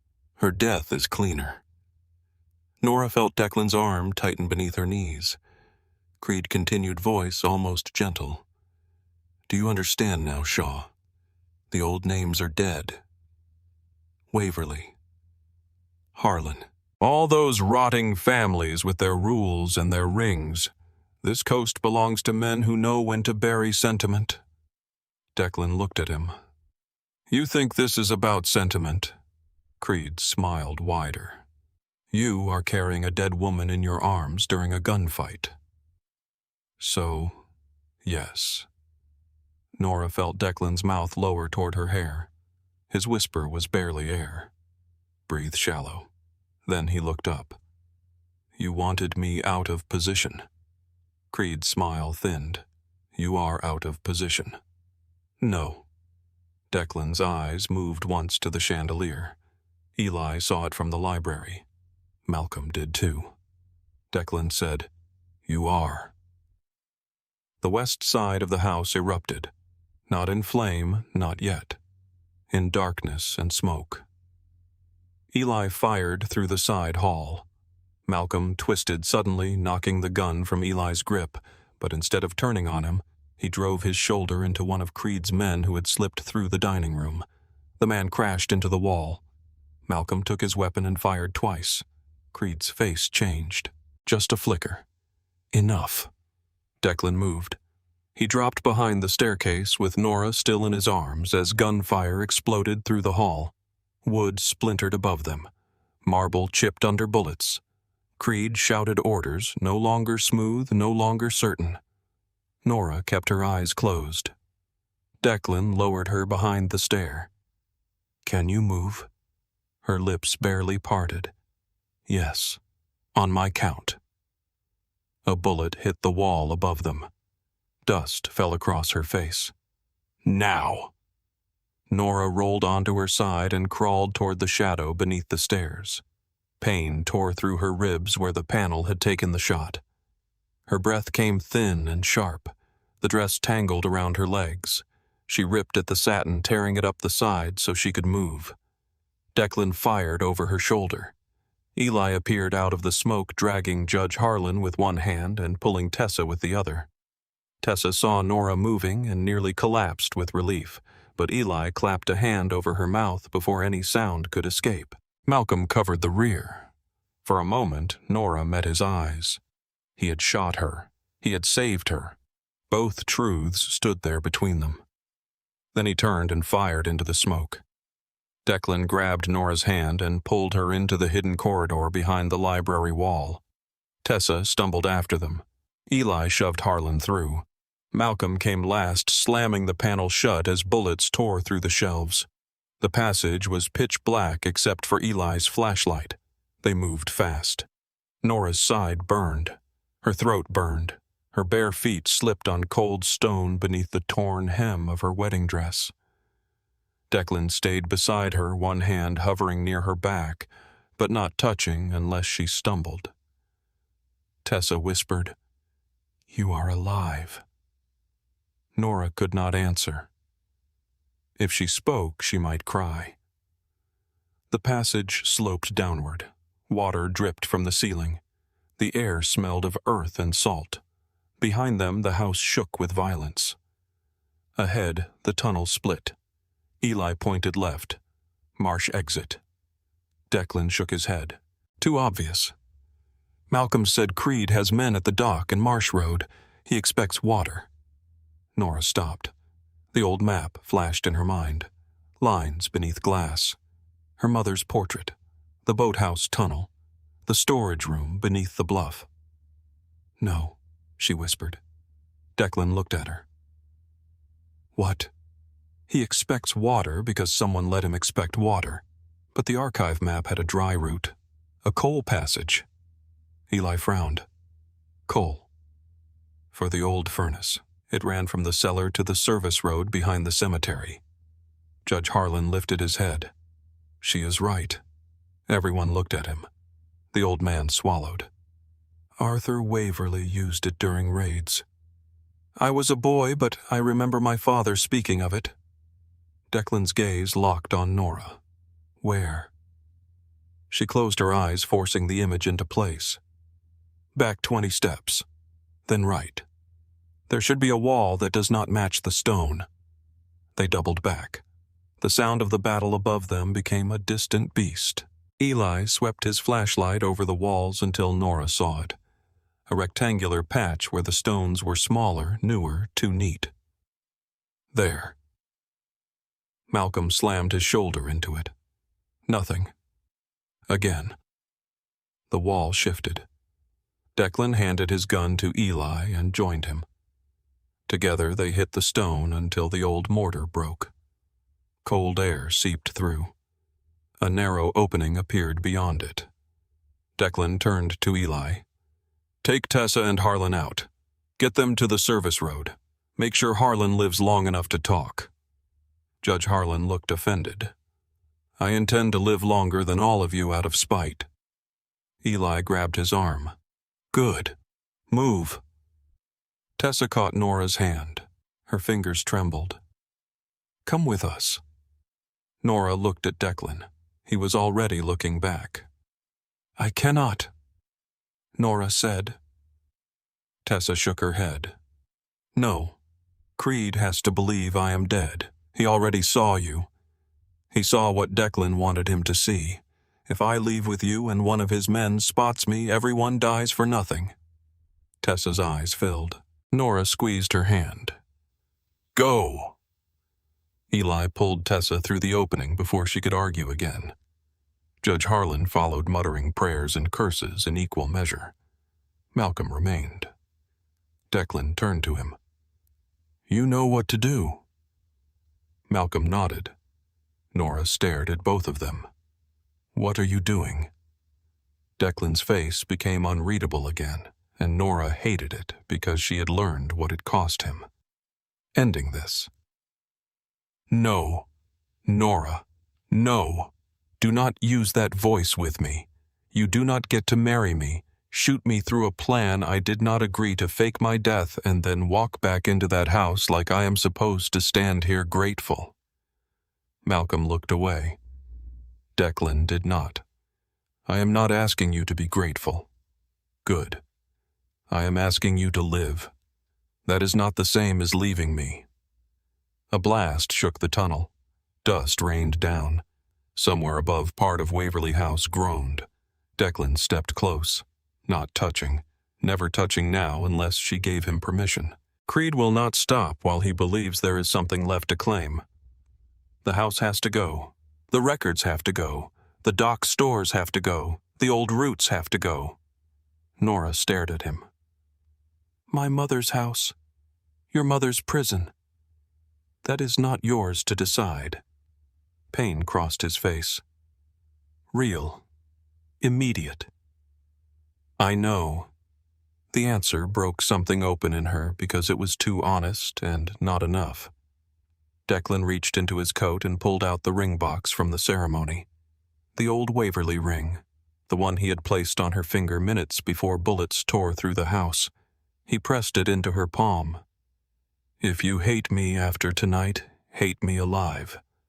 Nora's fingers closed around the ring. You do not get to die either.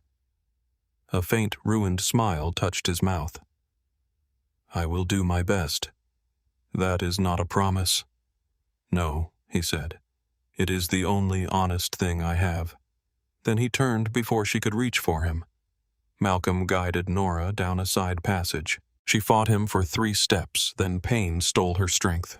Declan disappeared back toward the house, moving through smoke and darkness, like a man returning to the part of himself that had frightened everyone but her. Malcolm led Nora through a narrow tunnel that opened beneath the old boathouse. The air there smelled of fuel salt and rotting wood. Through the cracks in the boards, Nora saw Creed's men moving outside near the dock, silhouettes against rain. Malcolm crouched beside her. Stay low. You shot me. Yes. You could have told me. No.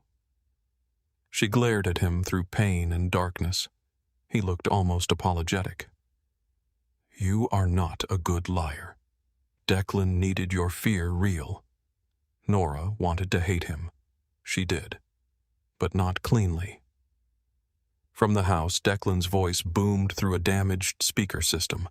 The old intercom must have been restored during the repairs. Creed. The men outside turned. Nora crawled to a gap in the boathouse wall. Through sheets of rain, she saw Declan standing in the shattered front doorway of Waverly House alone. Silas Creed faced him from the drive. The mansion burned behind Declan in small patches, flames crawling up curtains and along broken wood. Smoke poured from the windows. Lightning cut the sky white. Creed shouted something Nora could not hear. Declan lifted one hand. Not a surrender. A signal. The dock lights went out. Malcolm grabbed Nora and dragged her flat to the floor. The first explosion came from the lower storage room beneath the bluff. The ground jumped. A second blast tore through the dock. Water erupted upward in a black wall. Wood shattered. Men screamed. The boathouse shook so violently Nora thought the roof would come down. Malcolm covered her with his body as debris struck the walls. Then the fire reached the old fuel tanks under the service wing. Waverly House split open with a sound like the sky breaking. Nora screamed, but the explosion swallowed it. Flame punched through the windows. The roof lifted, then collapsed inward. The portrait hall vanished in fire. The staircase where she had stood in her mother's wedding dress folded into smoke and sparks. The house that had waited for her all her life began to die. Nora fought to stand. Malcolm held her down. "Declan," she gasped. Malcolm's face was grim. "Not yet. Declan, not yet." Outside, the storm raged over fire. Creed's men scattered. Some ran toward the marsh. Others dropped their weapons and crawled through mud and broken boards. The clean order of the attack had become panic. Through the flames and rain, Nora saw Silas Creed stagger near the drive coat torn umbrella, gaunt face no longer smooth. Then Declan came out of the smoke behind him. Not untouched, not whole, but standing. Nora stopped breathing. Declan struck Creed hard enough to send him to his knees. Creed reached for a weapon. Declan kicked it away. Nora could not hear the words between them, but she saw Creed look toward the burning house, then toward the ruined dock, and understand. There was nothing left to claim. Not the house, not the records, not the Waverly air. Nothing. Malcolm pulled Nora toward a small boat hidden beneath a tarp at the rear of the boathouse. "No," she said. "We go now. Declan is alive, and he needs Creed to believe you are not." Nora struggled, but her body betrayed her. Pain crushed her side. Her throat closed around a sob she refused to release. Malcolm helped her into the boat. It was narrow, silent, fitted with a small electric motor. He pushed away from the boathouse into a channel hidden by reeds. As they slipped into the dark marsh, Nora looked back. Waverly House burned on the bluff like a funeral pyre. Declan stood before it, black against fire, facing Silas Creed and the ruins of every old name that had ever tried to own her. Then the reeds closed between them. The marsh swallowed the light. By dawn, Nora was in the back seat of a gray sedan with blankets around her shoulders and medical tape beneath her torn dress. Eli drove. Tessa sat beside Nora, holding her hand so tightly it hurt. Judge Harlan was in another car behind them, alive, furious, and ready to talk. Nora stared at the ring in her palm. Her wedding ring. Her mother's ring. A circle of gold warm from her skin and heavy with too many dead women's choices. "Where is Declan?" she asked. Eli did not answer. Tessa looked out the window. Nora's voice cracked. "Where is he?" Eli's hands tightened on the wheel. He stayed to make sure Creed could not follow. "Turn around." "No. Eli, I cannot. I am his wife." The word landed in the car like a match. Eli's eyes lifted to the rearview mirror. For one night, he said quietly, "He made the world believe that. Now he needs the world to believe you are dead." Nora shook her head. "No." Tessa began to cry silently beside her. Eli reached into his coat pocket at the next red light and handed Nora a sealed envelope. "He told me to give you this when you asked me to turn around." Nora stared at it. Her name was written across the front in Declan's handwriting. Nora. She opened it with shaking fingers. Inside was a folded note and a plain silver key. The note held only a few lines. "You were my wife because I made the world too dangerous for you to refuse. I will not make your next choice for you. Live first, hate me later. Nora read it once, then again. The road blurred through tears she did not remember allowing. She pressed the paper to her chest and whispered into the gray morning, into the pain, into the space where Declan should have been. I hate you. But she did not let go of the ring, and when the car carried her north away from Port Mercy, away from the burning bluff, away from the man who had saved her by breaking her life in half, Nora kept her eyes open until the coast disappeared behind them. 1 year later, Nora Wells learned the sound of rain without flinching. Not always, not every time, but enough. In Asheville, rain came softer than it had in Port Mercy. It moved down brick buildings and bookstore windows. It tapped against awnings. It gathered in the cracks of old sidewalks where yellow leaves floated like small boats. It did not arrive with gunfire. It did not carry smoke from a burning mansion. It did not bring Declan Shaw's voice through the dark, telling her not to move. Most days that was enough to let her breathe. Her office sat on the second floor above a small independent bookstore on Lexington Avenue. The stairs creaked. The hallway smelled of paper coffee and old wood. She had painted the walls a warm cream and placed soft chairs near the windows. There were plants she mostly remembered to water, a shelf of therapy books, a woven rug, and a brass lamp that made the room feel safe when evening came early. A small sign on the frosted glass door read, Nora Wells Trauma Counseling. The first time she had seen her name printed there, real and whole, and no longer hidden behind a false identity, she had stood in the hallway with one hand over her mouth until the bookstore owner downstairs asked if she was all right. She had said yes. It had not been entirely true, but it had been closer than before. Her clients knew her as calm, direct, and kind. They did not know she sometimes woke before dawn with her hand pressed to her ribs expecting blood. They did not know she kept a small silver key in the back of her desk drawer wrapped in the note Declan had left behind. They did not know the rain still brought back the smell of gunpowder if it hit the windows hard enough. They knew only what she gave them, and Nora had become very careful about what she gave.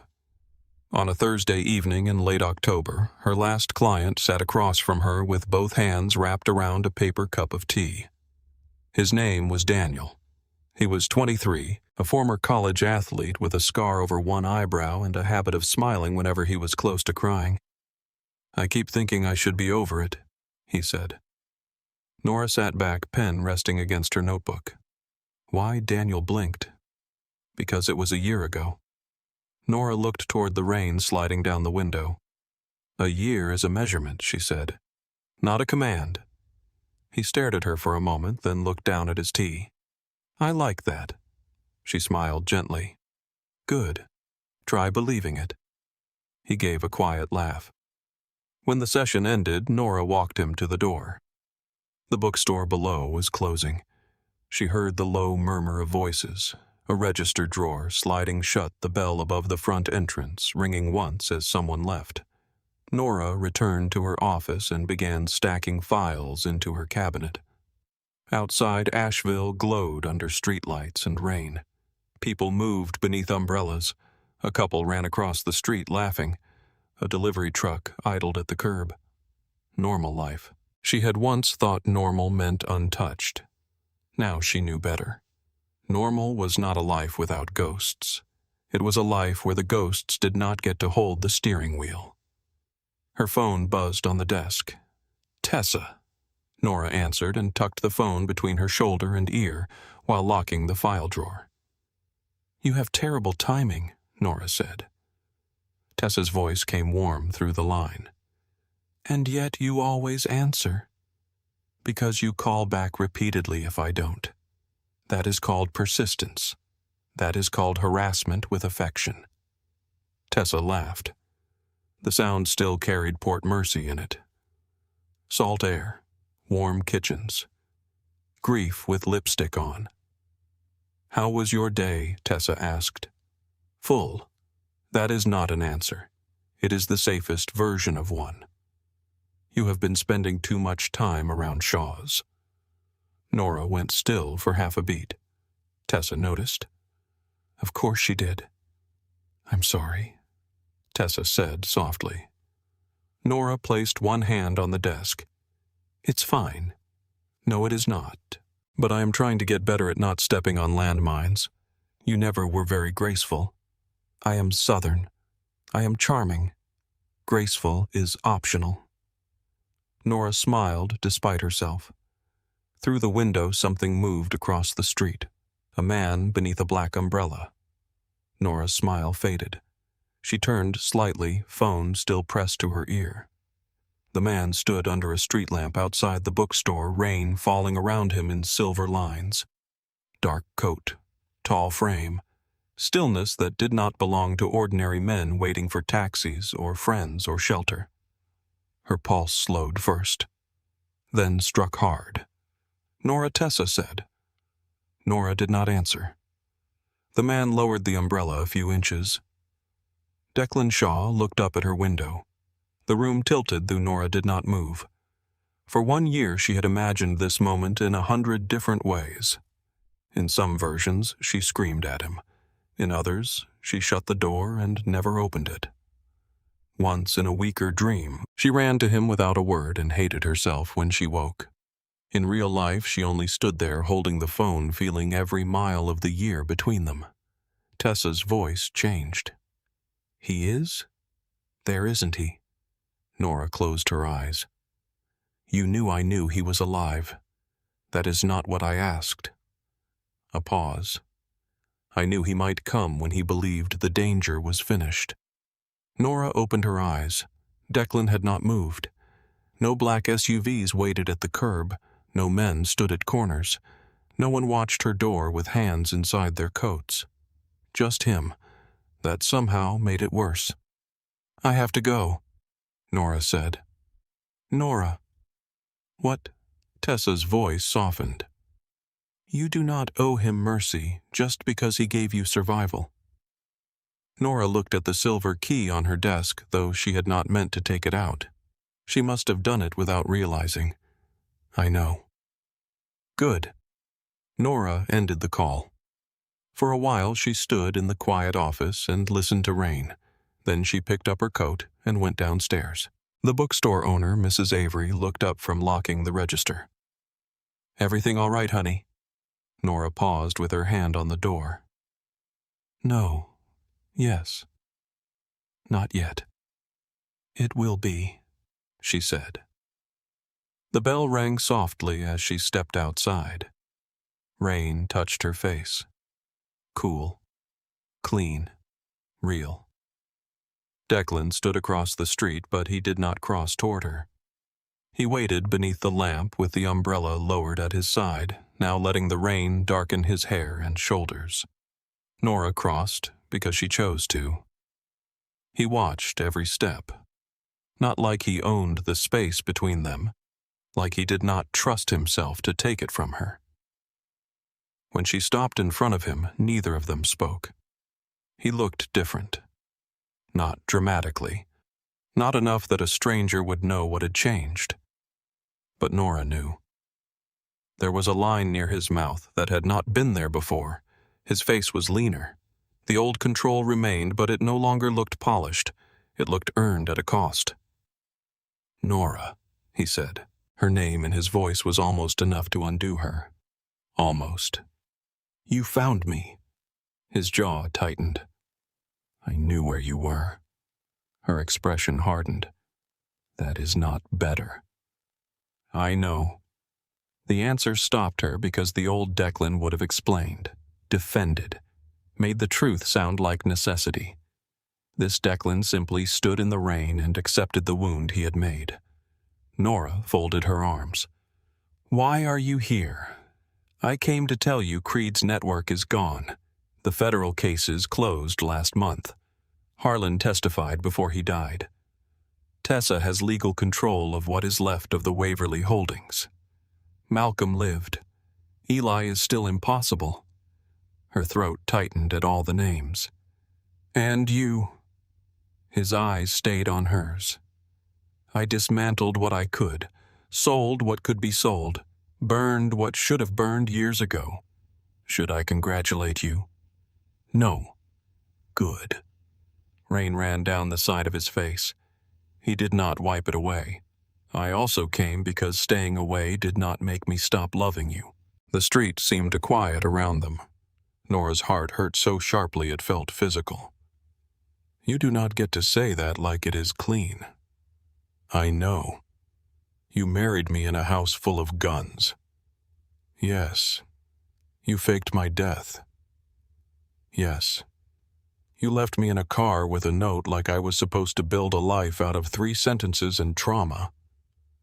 Pain crossed his face. Yes. You let me think you might be dead. I did. Why Declan looked down once. When he looked back, his eyes were bare in a way she had never seen. Because if I came with you, I would have kept protecting you until there was nothing left of your life that belonged to you. Nora said nothing. I told myself I was saving you. I told myself every choice I made was necessary because men like Creed were worse than men like me. Were they? Yes, he said. But that did not make me right. The rain filled the silence. Nora's voice dropped. You controlled me. Yes. You scared me. Yes, you saved my life. His expression tightened. Yes. And you broke it. Declan closed his eyes for half a second. Yes. No defense. No excuse. The absence of both shook her more than any apology could have. Nora looked toward the bookstore window where warm light spilled onto the wet sidewalk. Her reflection stared back from the glass. She looked older than the woman who had driven to Port Mercy with a folder and a plan. Stronger, too, though she did not always feel it. Come upstairs, she said. Declan went still. Nora. I did not invite you to argue on the sidewalk in the rain. Do not make me regret it in the first 5 seconds. For the first time, something almost like a smile touched his mouth. No, ma'am. She hated that her body remembered liking his voice. She turned and walked back inside. He followed at a careful distance. Upstairs, her office felt smaller with him in it. Declan stood just inside the door, looking around at the plants, the chairs, the books, the lamp. His gaze stopped on the framed certificate on the wall, then on the small brass dish on her desk where she kept smooth stones for anxious clients to hold. He looked at the room as if it was proof of something sacred. You did it, he said. Nora removed her coat and hung it by the door. I did. The clinic. Practice. Smaller than the dream, but mine. His voice softened. It looks like you. She did not know what to do with that, so she sat in her chair and pointed to the one across from her. He sat, not beside her. Across. The space mattered. For a moment, the office held only rain and breathing. Nora opened the desk drawer and took out the folded note he had left her a year ago. The paper had softened at the creases from being opened too many times. She placed it on the desk between them. You told me to live first and hate you later. Declan looked at the note. Yes. I did both. A ghost of a smile moved across his face, gone almost immediately. I deserved the second. You do not get to decide what you deserve either. His eyes lifted. Fair. Nora leaned back. Tell me the truth. All of it. So he did. He told her Silas Creed had died before sunrise, not by Declan's hand, but bleeding out in the marsh after his own men fled and left him. He told her Malcolm's shot had been planned as a last resort, but the timing had gone wrong and nearly killed her anyway. He told her he had burned the Waverly archive because too many names inside it still had power to hurt people. He told her Judge Harlan had spent his final months giving testimony that unraveled decades of bribery trafficking routes, forged deeds, and old family agreements. He told her Tessa had rebuilt the Waverly legacy as a legal foundation for coastal families who had been crushed under those old systems. He told her Eli had wanted to come check on her 6 times and had been threatened by Tessa every time. Nora almost smiled at that. Then Declan told her the part that cost him most. I stayed away because I wanted to know you had a life before I asked to stand anywhere near it. Nora's fingers curled around the arm of her chair. And what are you asking for now? Declan reached into his coat. Nora stiffened. He saw it and stopped. Slowly he removed a small velvet box and placed it on the desk. He did not open it. He did not push it toward her. He simply placed it there halfway between them. A chance, he said. Not a claim. Not protection. Not a strategy. Nora stared at the box. Her wedding ring was still hidden in her apartment, tucked inside the lining of an old jewelry case. She had never worn it. She had never thrown it away. That looks like more than a chance. It is a question. I am still legally your wife. Only on paper. That paper saved my life. Yes. That paper also took my choice. Yes. He opened the box. Inside was a ring. Nothing like the Waverly ring. Simple, delicate. A small stone set in gold, quiet enough to belong to everyday life. I had this made 6 months ago, Declan said. I have carried it for 3. I stood outside your office twice and left before you saw me. Nora looked up sharply. I thought you said you came because the danger was finished. I did. Tonight. And before I came because I am weak. That answer moved through her before she could stop it. Declan's voice was low. I will not ask you to wear it tonight. I will not ask you to forgive me tonight. I am asking if I may come back tomorrow. And if tomorrow is too soon, then another day. And if the answer is no, I will leave. Nora's eyes burned. You understand I can say no. His answer was immediate. That is the only reason I am asking. The silence after that was not empty. It was full of the woman she had been and the woman she was becoming, full of rain and fire, the dead and the living, the first wedding, and the question now sitting between them in a quiet office above a bookstore. Nora closed the ring box. Declan's face did not change, but something in his eyes went still. She pushed it back toward him. Come back tomorrow. He looked at her as if he had not heard correctly. But you asked if you could come back tomorrow. His voice was rough. Yes. I said come back tomorrow. He stood slowly. For a moment she thought he might reach for her. He did not. That mattered too.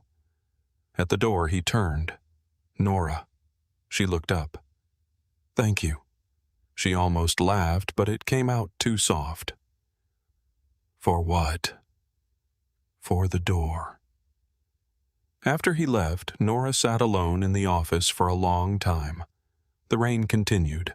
Her hands shook only once. The next day, Declan came back with coffee from the bakery downstairs and waited until she opened the door. The day after that, he walked with her through downtown while leaves blew across the sidewalk. The week after that, he sat in her office and told her about his mother, his first gun, the brother he had buried the way power had been handed to him like a loaded weapon before he was old enough to know it could be put down. Nora did not forgive him all at once. She did not trust him all at once. Some days she asked him to leave, and he did. Some nights he called instead of coming over because she said distance felt safer, and he listened. Slowly the shape of him changed in her life. Not a storm, not a command, a presence. Months passed before Nora agreed to return to Port Mercy. They drove in silence for most of the way. Declan kept both hands on the wheel. Nora watched the landscape change from mountains to low country, from brick towns to marshland, from gold leaves to black water and reeds.